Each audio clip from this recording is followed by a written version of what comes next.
Hi guys, வணக்கம் and welcome to cinema சுற்று. நம்ம சினிமா சுற்றுல இன்னைக்கு என்ன மூவி ரிவ்யூ பார்க்க போறோம்னா மெட்ராஸ் மேட்னி.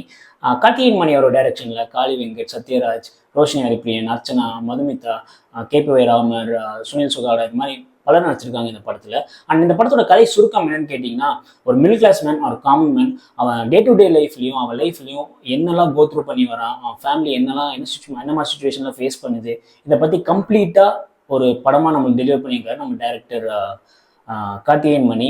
அவரோட பாசிட்டிவ் தாங்க இந்த படத்துல இருக்காரு. ஏன் அப்படின்னா ரொம்ப ப்ரிசைஸா, கிளீனா, நீட்டா, பர்ஃபெக்டா, டீடைல்டு ஸ்கிரிப்ட் ஒர்க் பண்ணி அதை 100% எக்ஸிக்யூட் பண்ணி நம்மளுக்கு ஒரு படமா டெலிவரி பண்ணியிருக்காரு. ஸோ அவரோட பாசிட்டிவ் அந்த படத்துல. அண்ட் படத்துல செகண்ட் பாசிட்டிவ் என்னன்னு கேட்டீங்கன்னா, இந்த படத்துல நடிச்சிருக்க ஆர்டிஸ்டோட பெர்ஃபார்மன்ஸ்.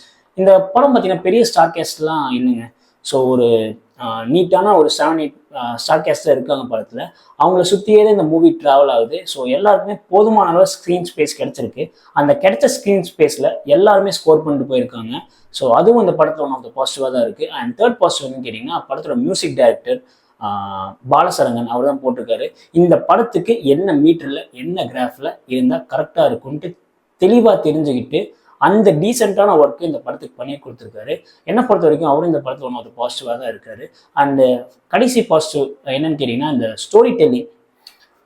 இந்த படம் ரீசெண்ட் பாஸ்ட்ல வந்து படத்தை கம்பேர் பண்ணும்போது இது ஒரு டிஃப்ரெண்டான அப்ரோச், ஒரு டிஃப்ரெண்டான ஸ்டோரி டெல்லிங் அப்ரோச்சாக தாங்க எனக்கு ஃபீல் ஆகுது. ஏன் அப்படின்னா, சத்யராஜ் நரேட் பண்ண இந்த ஸ்டோரி அப்படியே ட்ராவல் ஆகுது, மூவ் ஆகிட்டு வருது, கடைசியில் சத்யராஜ் சார் கிட்டே வந்து முடியுது.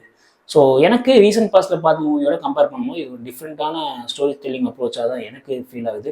ஸோ இதெல்லாம் தாங்க பாசிட்டிவ். அண்ட் படத்தில் என்ன பிரச்சனை, என்ன நெகட்டிவாக இருக்குன்னு கேட்டிங்கன்னா,